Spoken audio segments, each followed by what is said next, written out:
उत्तर प्रदेश के लोकसभा चुनाव में काफी खराब प्रदर्शन के बाद अब एक बार फिर से बीजेपी आरएसएस के साथ मिलकर के काम करने वाली है। जी हां, दरअसल लोकसभा चुनाव के दौरान ये कहा जा रहा था कि आरएसएस बीजेपी के शीर्ष नेतृत्व से नाराज है और इस वजह से चुनाव में ज्यादा सहयोग आरएसएस की तरफ से बीजेपी को नहीं किया गया था, जिसका सीधा असर आपको लोकसभा चुनाव के नतीजों में देखने को मिला था।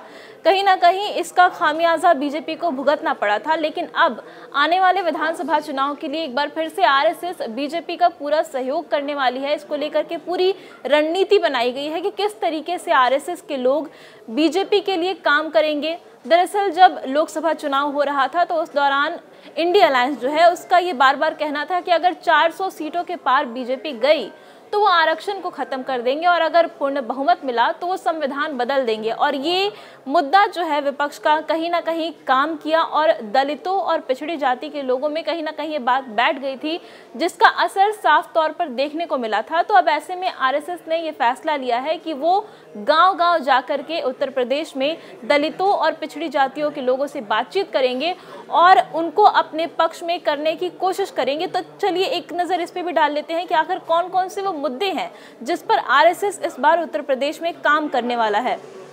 आरएसएस के स्वयंसेवक और उससे जुड़े संगठनों के कार्यकर्ता यूपी के शहरी और ग्रामीण इलाकों में दलित और पिछड़ी बस्तियों में लगातार वहां पर रहेंगे और वहां पर समरसता भोज के साथ अन्य कार्यक्रम करेंगे। इन कार्यक्रमों से बताया जाएगा कि बीजेपी पिछड़ों और दलितों के अधिकार में कटौती नहीं करेगी। ये भी बताया जाएगा कि संविधान बदलने का काम भी कांग्रेस ने ही किया है।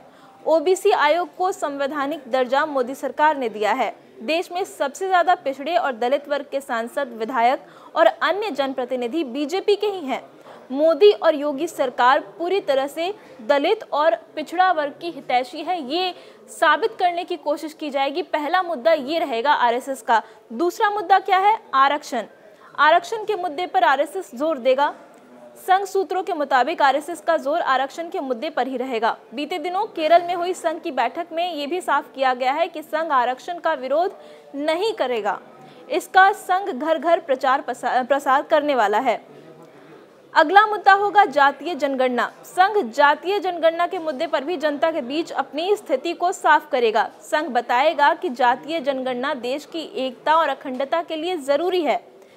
इसके जरिए संघ विपक्ष के हाथ से जातीय जनगणना का मुद्दा भी छीनने की कोशिश करेगा। तो ये तीन वो मुद्दे हैं जिस पर इस बार आरएसएस उत्तर प्रदेश में काफी जोर शोर से काम करने वाला है। पहला मुद्दा है दलितों और पिछड़ों की राजनीति। दलितों और पिछड़ों से मिलकर जो आरएसएस के कार्यकर्ता हैं और संगठन के जो लोग हैं वो ये समझाएंगे कि बीजेपी दलितों और पिछड़ों की हितैषी है। दूसरा मुद्दा होगा आरक्षण। आरक्षण को खत्म नहीं किया जाएगा, ये बात साफ तौर पर लोगों को समझाने की कोशिश की जाएगी कि बीजेपी अगर सत्ता में रहेगी तो जो आरक्षण के हकदार हैं उन्हें आरक्षण मिलता रहेगा।